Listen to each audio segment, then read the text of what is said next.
Hello, everybody. Welcome to a surprise video. I did not say that we were going to do this, but surprise, we're doing this. Game of the year. We will do. We're going to release the PI Division video first, and then we will move on to the CI Division. Basically, rules for the nominees: we will get 6 finalists, 2 from each sport. The stakes of the game, length of the game, total goals or runs scored, closeness, few other factors will be considered, like stakes, for example. If it was a state championship game, for example. Um, yeah, so there will be 6 finalists, as I already mentioned, 2 from each sport. I forgot to introduce myself and Reese here. I'm Caden. This is Reese. Hello. Um, yeah, let's get right into it. The best games of 2025, starting with honorable mention: floor hockey Rochester tournament. Hawks beating out the Raiders 6-5 in overtime. And obviously, Reese, you didn't play in this game because Was you it were. 6-5 or was it 7-6? It said on Game Changer 6-5, so I'm going with that. Okay, well, Or it. I don't know if it was Game Changer or whatever, but either way, it ended in overtime, right? Um, I think I still have the graphic from when I made the graphic yep, a I have it while pulled up right ago. here. It says 7-6. Might be 7-6 then. I don't know. But yeah, period by period scoring, if you would. Uh, First period Hawks 2, Raiders nothing. Second period Hawks 2, Raiders 2. Third period Hawks 2, Raiders 4. And then obviously the overtime Hawks 1, Raiders nothing. Yeah, so I mean, yeah, it was just a great game. Obviously, the Hawks balanced out their scoring, 2 goals in each period, and then the Raiders managed 4 in the third. Kind of surprised the Hawks there. And yeah, as somebody who played in this game, it was a tough game for us because, well, one, we were missing a certain someone and a certain someone else. Um, Reese and Sammy here. I believe it was you and Sammy who was out, right? I know it was you for sure. Or was it Jay? Jay was out due to injury, remember? Yeah. But like he was there. There was somebody else who wasn't even there. I want to say it was Sammy. I could be wrong about that. No, she was there. I think I remember that. Oh, was it the previous year I'm thinking about? Yeah, I think you're thinking It's of the probably the previous previous year. year. Anyways, and I'll always remember the overtime because obviously I played in this game.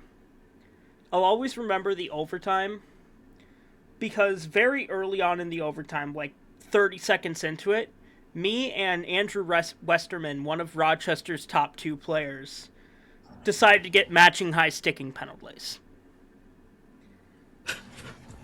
And as you know, overtimes are only 5 minutes long.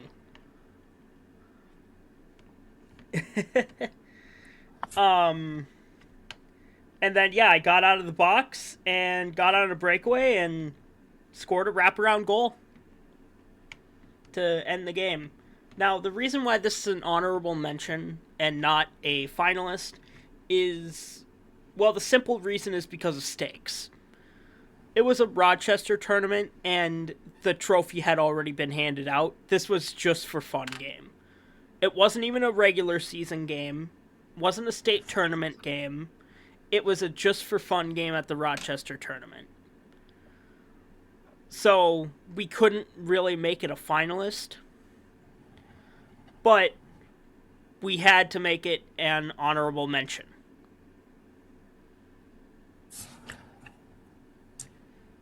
And with that, yeah, let's just get on to the actual finalists here.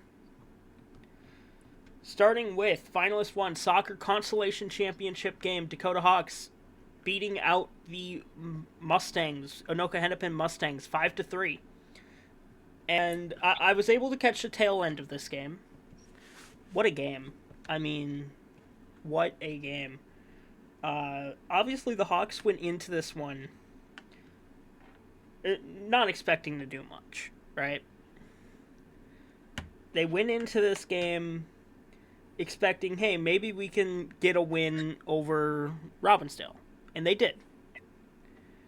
And then they had to face Anoka in the Consolation Championship game, a team they lost to by 1 goal in the regular season. And they come out and they were the 7th seed through the regular season, and they come out and win the Consolation Championship. They won more games in one day than they did the entire regular season. So obviously stakes are there. They've got Consolation Championship. Closeness, it was a 2-goal game. In soccer, that's pretty close. And overall game wise, it was actually a back and forth game. Hawks were sometimes backed up playing defense. Mustangs were sometimes backed up playing defense. It was a back and forth game, and I remember one part of it. The Hawks were backed up. It was off of a free kick, and one of the Mustangs players just ripped a shot towards the net. But Sammy was right there. But here's what she did. She brought her hands up to defend herself. Even if you're defending yourself, you can't do that. It's a handball. Stupid. And they didn't call her. They didn't call it. Wow. They didn't call it. And at this point, it was late in the game. It was a 5-3 game. I think she was in the box, too. It would have been a penalty kick. But they didn't call it. And yeah, Hawks held on 5-3. Mustangs fans, players, coaches were all screaming for a penalty kick, but they didn't award it. I couldn't tell you why, but I'm pretty sure even if you're defending yourself, you can't bring your hands up and touch the ball with your hands. But yeah, overall, as I said, the quality of the game was really good. Even if it was a Consolation Championship game, it was a back and forth game. And that's what I'm looking for. It was a close game, back and forth.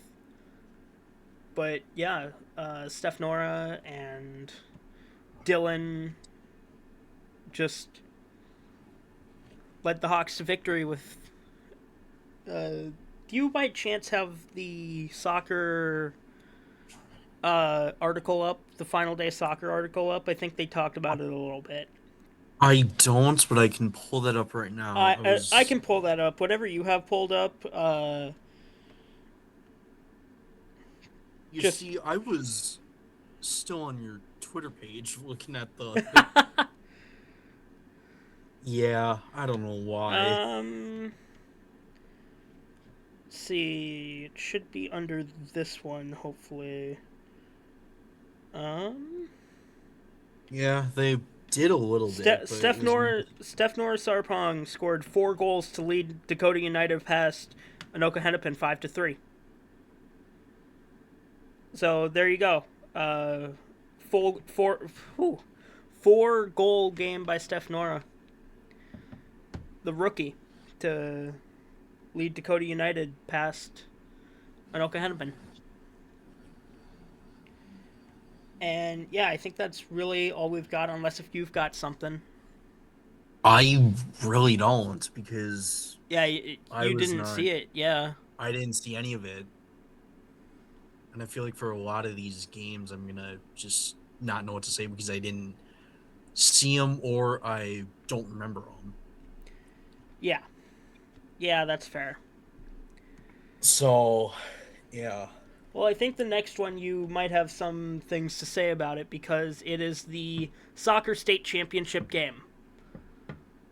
This The one I did watch. Yep, Park Center over Minneapolis 2-1, and even though it was a 2-1 game, it felt like Park could have won like 4 or 5-1.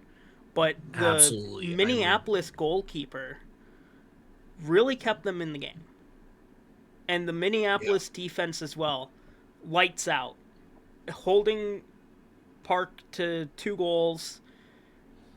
But still, this was a really good game. I mean, I think it was 17 minutes into the game, Park scored their first. I want to say it was 17, 18 minutes into the game.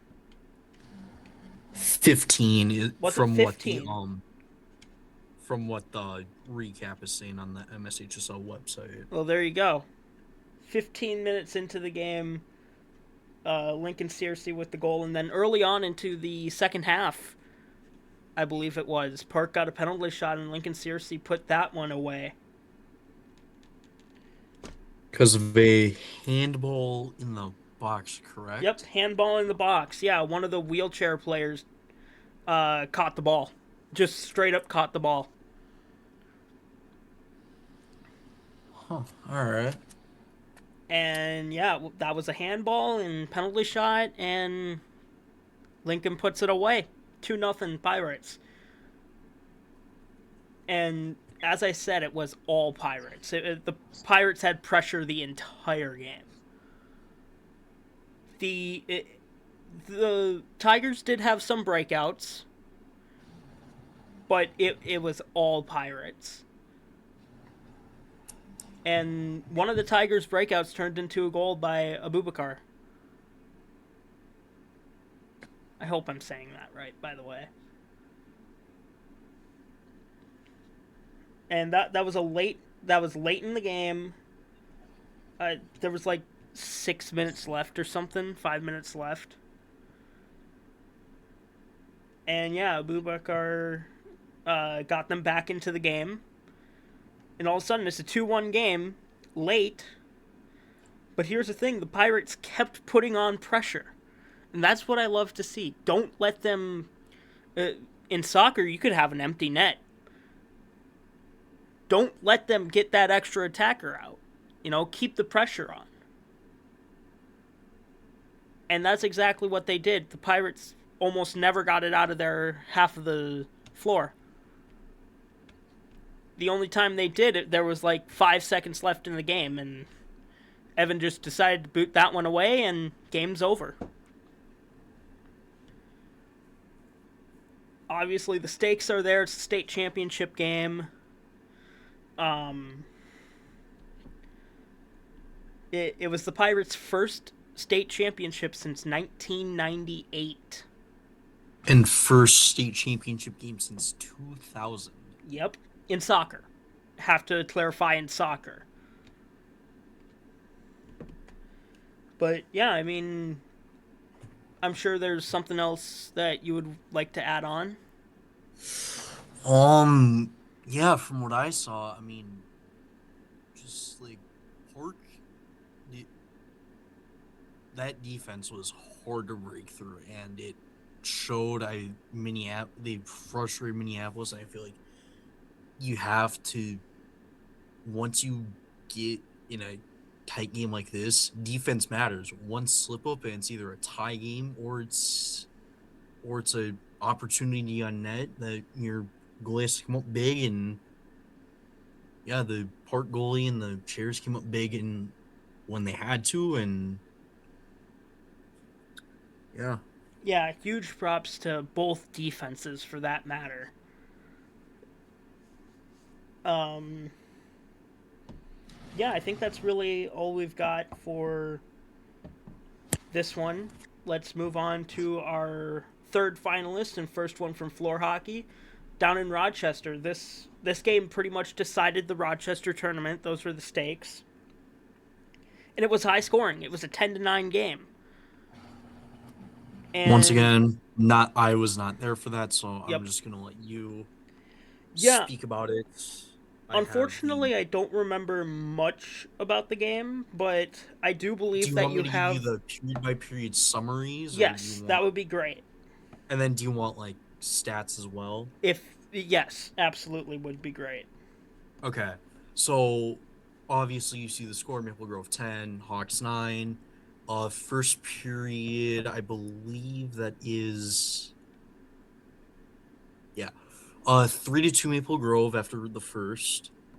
It was an 8-5 Hawks after the second. Hawks put up 6 goals in that period to Maple Grove's 2, and this is where it all fell apart. Yep. Maple Grove puts up 5, Hawks put up 1 in the third period. Final score 10-9. Yeah. Stats: Go Jay ahead. with 4, you got a Hattie plus an apple, Chloe got 1 plus 2 apples, Will got a goal plus an apple, and then Sammy as well got an apple. Yeah. Um. I mean, it was a great game all around. I'm pretty sure Lincoln got like 6 goals, 6 of Maple Grove's goals, if not more. Um. I just remember looking at Game Changer and seeing the score. I'm like, what happened and what went wrong? Because that might have been the most goals I've seen the Hawks give up since I've started playing. Yeah. Honestly, I hate to say it since I was one of the two goaltenders, but it was goaltending in that one. I was cold. I was cold all season. I was not a good goalie that season. Tommy, this was his wake up game. This was Tommy's wake up game. I think we both let up 5 in this one. And Tommy said after that, never again am I letting up 5. And I don't think he let up more than 3 all season after this game.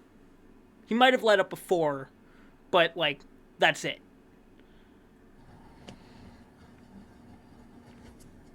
But yeah, this was not, especially the third period. The third period was one of the worst periods that I had ever played as a hockey player. Um, It also just sounded like you guys were taking a bunch of dumb penalties from what I we did take heard, a few penalties, yeah. and I'm like, that's just not going to cut it. That's just not going to win you games. Yeah, So the then when we one, rematched them down in Maple Grove, I'm like, forget about what happened. Forget about what happened a week ago. Right now, this is where things shift. yep, Don't worry about the score. Focus on now. Play smart, play disciplined, play fast. That was the message I sent to the team. And yeah, I think that delivered well because we won 5-2 from what I remember correctly. yep. Pretty sure it was 5-2. And yeah, back to this game though. I remember the one bright spot we had in that third period. Maple Grove put up 3 in quick succession, and coach called a timeout. And we were all like, okay, so what's the plan? And I'm like, would you potentially want me to play wing for a shift? And he's like, go for it, but if you don't score, we're putting you back on defense. Understood. What do I do like 5 seconds later? Put the puck in the back of the net. All of a sudden, it's a 9-8 game. And what does Maple Grove do? Put up 2 basically right in a row. And now we have to generate some sort of offense within the next, I think there was like 3 minutes left at that point. We were down by 1, and we just couldn't get through their defense after that. Evan played great. Lincoln played great. Every time me and Lincoln played each other in floor hockey, we always got into some sort of chirping match. Every time. Like, I'm surprised neither of us ever got called for unsportsmanlike. That's. I forgot what was said in this one. I do remember what I said to him in the state tournament when we faced them. I don't remember what Oh was said dear. in this one. Well, I remember the state tournament one because, like, okay, what I did was wrong, right? I recognize that. What I did was I put my because the goalie had stomped on it, and I put my stick in the goalie, like under the goalie's foot, and pushed, trying to get the puck over the line. The whistle had already blown, and the goalie fell out of the wheelchair. He was a mobile player; he could walk, but he was in the wheelchair for all intents and purposes of the game. Anyways, he fell out of his chair, and I just started walking away. I knew I was going off for a line change, and Lincoln, when he saw what happened, he's like, "Why are we playing so dirty?" And I just said back to him, "Oh, we're playing dirty. Bud, have you seen yourself play? Have you seen yourself play?" And he just shook his head at me. But yeah, I'll remember that for a while. That was great. Wasn't the best chirping match I've ever had, but it was good. Yeah, we were little playful slashes every now and then, but yeah, the fact that we never got called is crazy. Anyways, moving on to Finalist 4, also from Floor Hockey State Championship game. I mean, this one had to be in here. Brainerd edging out the Hawks 3-2 in overtime. This one still plays out in my nightmares.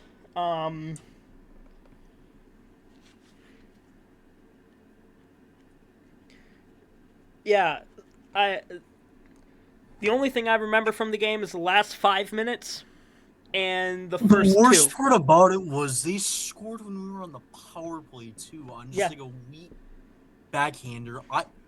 I had gone off on a line change because I'm like, all right, keep it short, 30, 45-second shifts, get me back out there. And then, like, I think off the face off, we lose it. It gets bumped back, and the guy just does like a little fluttery backhand, and it squeaks by. I'm like, are you yeah. kidding me? The trajectory of it, and I Oh my, remember it so well because I was on the blue line, right? yeah. And I felt like I could have blocked it. I still feel like I could have blocked it. But it just flutters over my stick and it takes a huge turn in the air. And Tommy just wasn't expecting it and it just goes in top blocker side corner. Nothing you could do about it. Hmm. It was an unfortunate ending to a great game. Because here's what I remember from the game. 2 minutes in, less than 2 minutes in, I take a pass from Will. I'm wide open. I've got a bit of time, and I just fire a shot on net. It goes in. Yippee! 1-0 Hawks. I don't remember how long later, but the Warriors tied it, and I think it was 1-1 heading into the third period. Brainerd gets a goal. All of a sudden, it's 2-1. And then we know we need a goal because there's like 7 minutes left. We're down by one. We know we need one. And what do? What does Jay do? I'm pretty sure it was Jay. He gets one. I was on the bench at the time, and this was not one of my best games. This was actually one of my worst games because I was slow. I was slow out there. I felt like I could do basically nothing. This was one of my worst games, and I acknowledge that. I acknowledge that I could have played better, but I also acknowledge how great of a championship game this was. And yeah, overtime came along, and I forget who it was. I think it was Aiden Olson. I think it was Aiden Hold on, Olson. hold on. You're talking about this being one of your worst tournaments? This was one of my worst games. Yes, Talking like that, and you got all tournament team. Okay. this was one of my worst games, not tournaments, because I got 5 goals against Rochester or Robbinsdale. But that's a different story. Um, yeah, and I remember doing a shot count, and I think Brainerd had like 40 shots to our like 12 after three. I thought it was like 18 Was it from what 18? I think so. I don't remember, but it was a lot to not I as do much. remember that the last Hawks shot of the season and it was Dylan It was Dylan. Yep. because that was a trivia question in the Discord. Yeah. So we've got a Dakota Hawks Discord, and I sometimes make insane trivia questions that surely nobody knows, so they just have to guess. And yeah, that was one of them. Who got the last shot of the Dakota Hawks season? But yeah, overtime came around, and it was me and Aiden Olson. Well, I was bringing the puck up along the boards, and I braced for the hit. I knew it was coming at me, but he hit me a little too hard and knocked me down. Just a reminder, I am like 5'9", 5'8", 5'9", 280 pounds. So it's a bit difficult to knock me down. But yeah, they gave him a roughing penalty, and shortly after, the Warriors got a shorthanded goal to end the game. But yeah, even though we lost, I'm not blind to how good of a game this game was. You can still watch this game on NSPN TV. And yeah, if you have like an hour and a half, hour 15 minutes to spare, I would recommend it. I would highly recommend watching the PI State Championship game. It's free. It's free. You don't have to have a NSPN TV subscription to watch it. Yeah, this state tournament was not my best. I Yeah. will say that. Well, you got benched in the first game because of what you said. We don't. Yeah, we don't need it. Um, I the got second benched game in the wasn't first too game. bad. Second game wasn't horrible, but I mean, I think I had like one goal. It could be worse. Could be worse. And then the third game, I was basically a non-factor. I feel like. Well, I think you still had some plays. It's just that Brainerd shut you down. Yeah, because what they do is they have two guys shadow the two top at the two guys at the blue line the entire game. So what that forced us to do was just play it down low and just hope stuff goes in off of garbage like rebounds or wraparounds even. But Yeah, after I got that first one from up top, they shut the up top down. uh, But anyway, let's move on to softball, shall we? Finalist 5 from softball state quarterfinals. Minneapolis beating South Suburban 7-6. Now, neither of us watched this game because, well, it's kind of hard to watch a game when you're playing a game, right? But yeah, I'm gonna pull up the. Let's see here. Adapted softball PI division. Bada bing, bada boom. Surely it's in here somewhere. First steps towards successful title defense. It'll be this one. Maybe not. Maybe they. well, I guess we could have probably watched it because our game ended in 5 innings, and there's Yeah, the what last two innings we could have watched. yeah. And I think I did watch the last 2 innings, and from what I remember, it was close throughout. And like neither team just could get anything going. I feel like there was a couple of mistakes on both sides on the bases, and sure, coaches talk a lot about that. You have to be aware on the bases because stuff happens like that. Then all of a sudden you get one, maybe 2 outs, and you're down to 1 or 2 outs left to get something going. Yeah.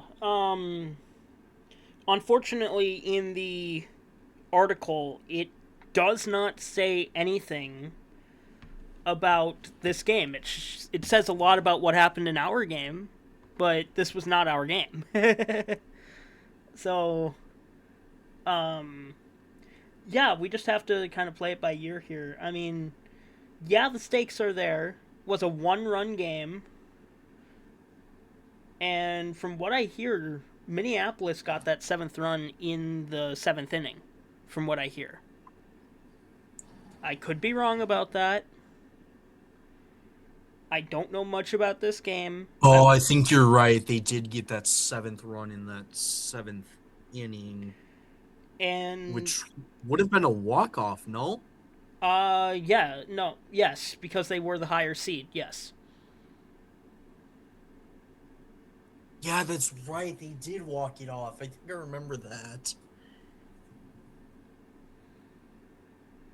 But yeah, I mean, it was a close game. It had the stakes. Winner went on to get destroyed by Dakota United. Um, I mean, come on. We haven't at this point we hadn't lost a game since 2018, Yeah, 2018. and by the way, that semifinal, whoever whichever team won this game would face Dakota United to try to break a 59 game win streak.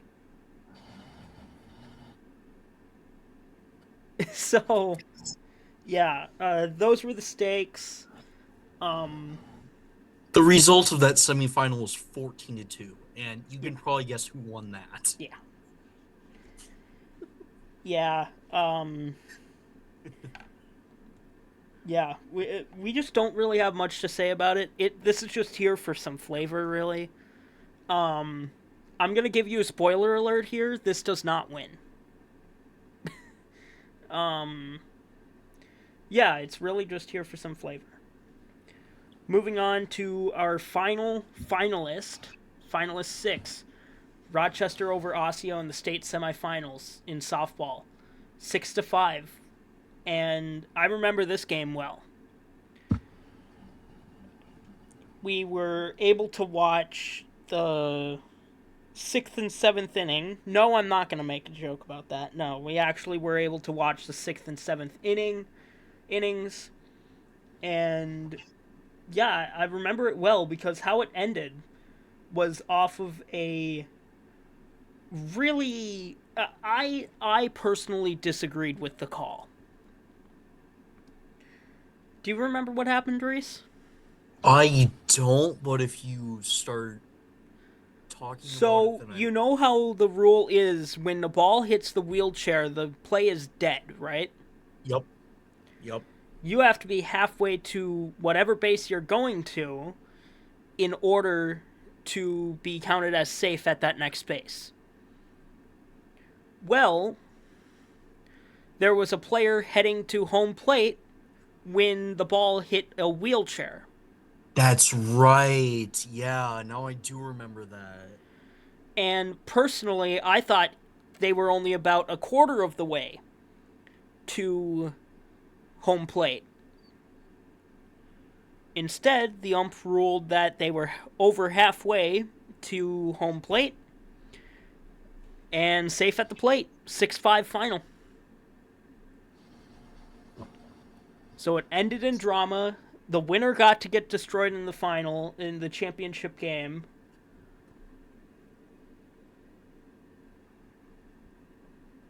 And yeah, so it ended with drama. The winner got to go to the state championship game, which obviously those are pretty good stakes for a game. And you might be wondering, where's the state championship game for softball? Shouldn't that be on? It was a 19-4 final. Yeah, the game ended in like 4 It was a innings. 4 inning 19-4 final.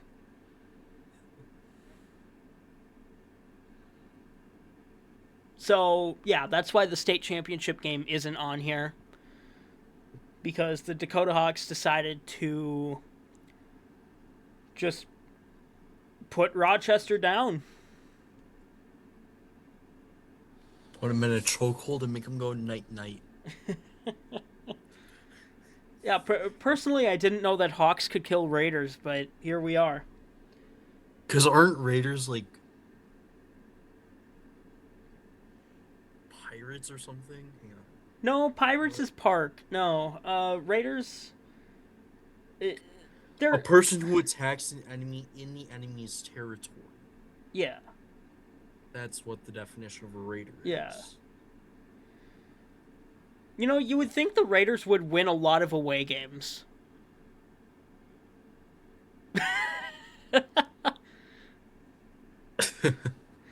Had to.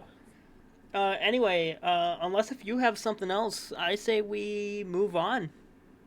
I don't yeah, like you just said, we weren't able to catch much of the game. I mean, I briefly glanced up at the score. I watched those final two innings, and yeah, I mean that call to me was a little controversial because, like you said, I don't think he was even near halfway.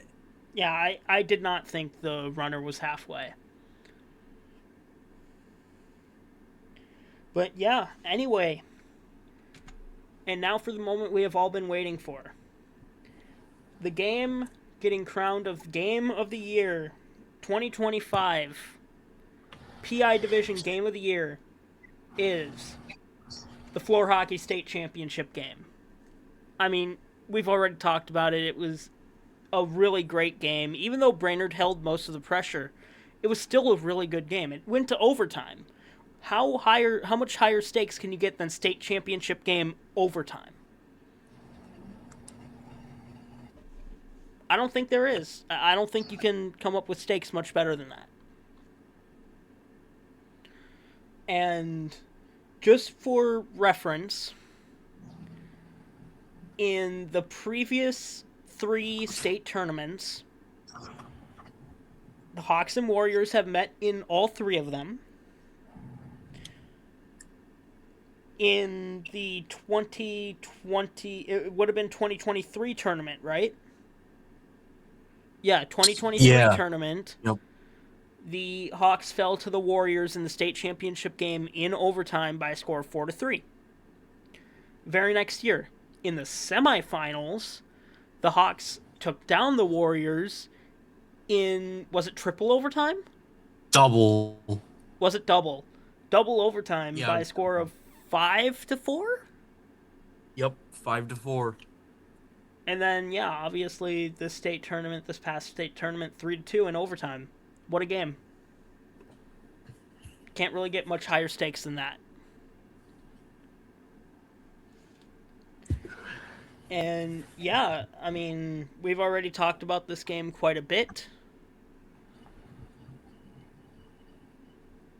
Yeah, that's really all we've got. So if you need to contact me or Reese, you can contact me at everythingminnesotaadapted@gmail.com, on Twitter at allmnadapted, or on Facebook Messenger at everythingminnesotaadapted. You can contact Reese at his Instagram at northstaradaptive. And yeah, thanks for watching. It was a really great year. Have a great New Year's Day, New Year's Eve. Well, I'm gonna post this on New Year's Eve, so have a great rest of your day. Hope you enjoy it. Have a wonderful rest of your break. And with that, we will see you when the CI video drops in probably about right now. So, well, probably about 20 minutes after this video gets done. If you watch this video the second it comes out, you will have to wait 20 minutes from when we end this video to watch the CI video. There you go. But anyway, have a great night, rest of your day, whatever it is. And we will see you in about 20 minutes. Bye bye.